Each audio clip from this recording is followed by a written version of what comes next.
Hi, I hope you're well. It's the 2nd of Feb and I am just on my way to work and I've just had a haircut. It always looks a bit different when someone else styles it, and I always want to just go home and style it my own way, but I didn't get any length cut off, though I feel like it looks heaps shorter, but it's really just because I'm growing it out and I want to have it's raining, by the way, if you can hear that windscreen wiper noise. I want to have have it start to look a proper shape that it could be when my hair's longer, instead of the lob style it was and the front bit was really long. So I'm actually just cutting it so it's a bit shaped, but it looks kind of funny right now, but hopefully it's alright. So I've had an interesting day. I've been doing a lot of thinking. I decided, I think I was maybe talking about this yesterday or in the last few days, but I was reading Tribe of Mentors, which is Tim Ferriss's newish book, his newest book, and I was reading it on Monday night and was just immersed completely in reading it. And in the last week I've been thinking about I've just been paying more attention to that when you're successful, life still feels the same. I've just listened to so many interviews recently, and always, they always say this, but just starting to really get it, that when you achieve your goals, your experience of life, you might have different circumstances, different thoughts, but the experience feels pretty similar. And I think it's something a lot of people don't believe until they experience themselves, and then that's a lot of people have midlife crisis over it. But I've really just started to think, and I know in my experience, I don't know if this is going to make any sense, I know in my experience, whenever I've achieved a goal, life always feels pretty similar. My experience of life is pretty similar. I still feel like me. I don't know how to describe it, but that if that's the case, and that doesn't mean not to set goals, but my impossible goal, the point of that isn't because when I achieve it then I'll be happy. It's to show, to use my brain to create a whole new possibility for myself. So I'm not attaching any I know I'll feel the same about my life. I'll have a similar experience then if I achieve it than I do now. So I've been thinking about well, if this is what it's always going to feel like, what do I want it to feel like? Because previously I've always pushed really hard and gotten myself really stressed, which I've gotten a lot better at, but it's sort of done with this underlying assumption that, well, one day I'll be able to rest when I finally make it, and when I'm finally successful, then I can rest and then I can sit back and enjoy life. I've never consciously thought about it that way, but that, if I look at it, that's the underlying belief. So then I've been thinking, as I was saying, well, if this is what life's always going to feel like, and I'm always going to be in the process of living it, what do I want it to feel like? And one thing I do want to do is have more space in my day for thinking and less force, and that's something that's hard for me because I've always, until very recently, had this I have to be productive, because then if I do more, then I'll be a better person, I'll finally feel good enough. Now I'm not having that dilemma nearly as much, and have really started to separate out my worth as a person, which I have always and will always be good enough, from the things that I do. But I just want to have more time, more space in my day for reading. And it was reading Tribe of Mentors the other night that I was I'm completely lost in the best sense of the word, fully present and immersed in what I was reading, and just piecing together all the things that people were saying and reconciling them and thinking about them and thinking about how I could apply them and thinking about what I didn't agree with and why, and what I did agree with and why, and trying on new ideas and just that stuff, which I love doing. So then this morning I was like, I'm going to have my normal routine plus an hour for reading. After it, or mainly like instead of 1 hour for self-coaching, scholars and meditation, to have 2 hours for self-coaching, scholars, meditation and reading, and then just to be more productive, as in produce more in the time, or produce the same amount I would in the time I have left. So if I have 5 hours, then produce the same amount in that time as I would in 6.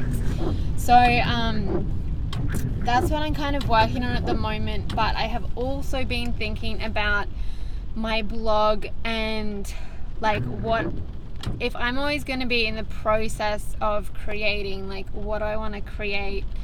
And I always, whenever I ask myself that question, like what do I really enjoy creating, the answer is like pretty much exclusively long form content. So it's long blog posts or long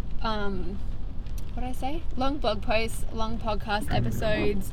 Like I just really enjoy content that goes really deep instead of like, I don't like any fluff. And I feel like recently, because I wanted to post one post a week and I wanted it to not take too much time to produce, like I feel like I would love to create more in-depth things and just like put a lot more consideration into the content that I'm creating.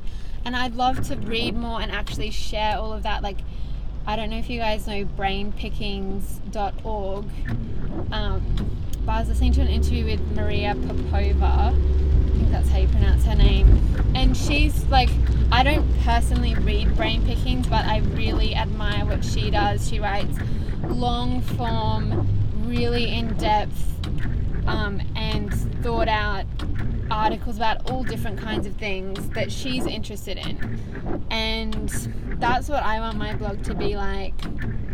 And that it's not just this like thing that is, you know, what everyone's told to do to be successful, but what I actually want to do. And I feel like I'm on a huge tangent now, but I feel like all the advice about blogging and podcasting and all of that and social media, the advice ends up like best practices is like how to be average. And for example, blog posts, they say like people can't pay much attention, which I totally disagree with, because people will pay a lot of attention to something that they're interested in. Like, how long do people spend on Netflix anyway? That, you know, articles have to be really short, you have to produce a lot of them, you have to be really consistent. Whereas a lot of the really successful bloggers, and I'm not talking about like fashion photography stuff, but they produce long blog posts. A lot of the time they're inconsistent, though it's like consistency, of course when you're growing it's important because no one's going to come back to a blog with one post on it. But just kind of thinking back to like what I actually want to do, and really constantly just reminding myself that I'm not in a rush to get anywhere, because I'll always be in it. Like if I get to where I want to go faster, then there'll just be a new place to go. So yeah, I've just been like really thinking about what I actually want my ideal day to look like, and based on the idea that it'll always feel pretty similar to what it does now.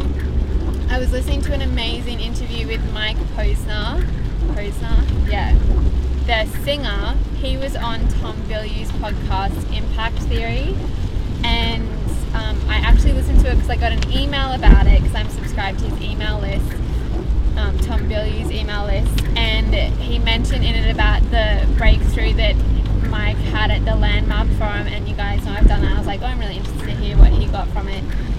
But it, like, he just had so many amazing things to say. I'll link it below. It was really great. And he was saying like he got super successful with his like Cooler Than Me song, and and he was 22, and he just created this idea that like, oh well, I'm just like, look at me, this is my first song and it's a huge success, like all of my songs are going to be successful, this is just what it's like to put a song out. And then he had songs come out that weren't successful, but he was saying he also just realized when it was that life felt like he said it didn't feel worse than it had before, but it certainly didn't feel much better. And that like, well, if that's not like, you know, like just started to get really curious about like, you know, success and what the purpose of it is, and just all of that kind of thing. It was so interesting. He has a podcast, which of course I was like, yeah.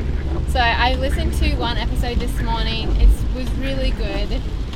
He talks quite slowly, so I listened to it on, I like the way he talks, but I listened to it on 1.5 speed. But I'll link that below as well. But yeah, I've just been thinking about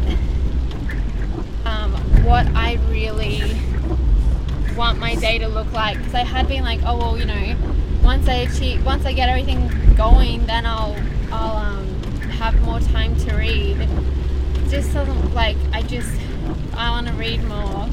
I just have to make the time, and because I'm so interested in it, and you guys are always interested in very similar things, like, why aren't I writing about it on my blog? And the reason I've used it in the past is because it takes a lot more effort, and like, it's a lot more challenging to write a book about a blog post about what you've learned from a book than it is to just write advice from my brain or about an experience I personally had. So I've always, like, lately I haven't written about any books, but I love reading and I love all of that. I'm just going to Chemist Sweathouse on my way to work. So yeah, I've just been thinking about that. I'm kind of at the stage of it.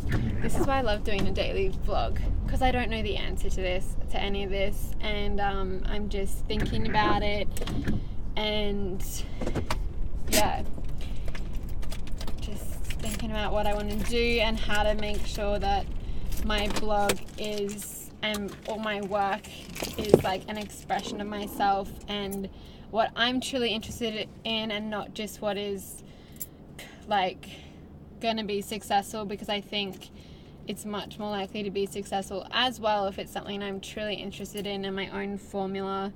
The other thing as well I did today was, one of you guys, Tully, sent me a DM on Instagram saying that the New York Times is looking for writers in their 20s to talk about issues around, like, that people our age are interested in. And when I got the link and I looked at it this morning, the deadline was today to put in an application, and I was like, my first thought was, oh, you probably won't get it, so you may as well not bother. And then I was like, why not? Like, why? Like, because that's what I used to do. I'd just be like, oh, I probably won't get it, so there's no point. But I was like, the point is that I try. So I wrote a little application, sent it off. Who knows what'll happen, but it's like, yeah, not even the point of whether or not I get it, but just the person that I'm being. And yeah, so I don't know, I'm just thinking about different things and adding more time in my day for thinking, because I know that I don't think about this stuff when I'm just so wrapped up in, like, gotta get shit done, and that there's always you can always choose what you want to do with your time. So I want to really make sure that I'm spending it the way I want to spend it, and not thinking like, oh well, in the future I can do it differently. Like, now's all we have. So that's it. I'm gonna go and see if they have, I was thinking my foundation is potentially, like, I want to see what the lighter one might look like, even though then I'll be like the lightest shade. But anyway, I'll talk to you tomorrow. Bye.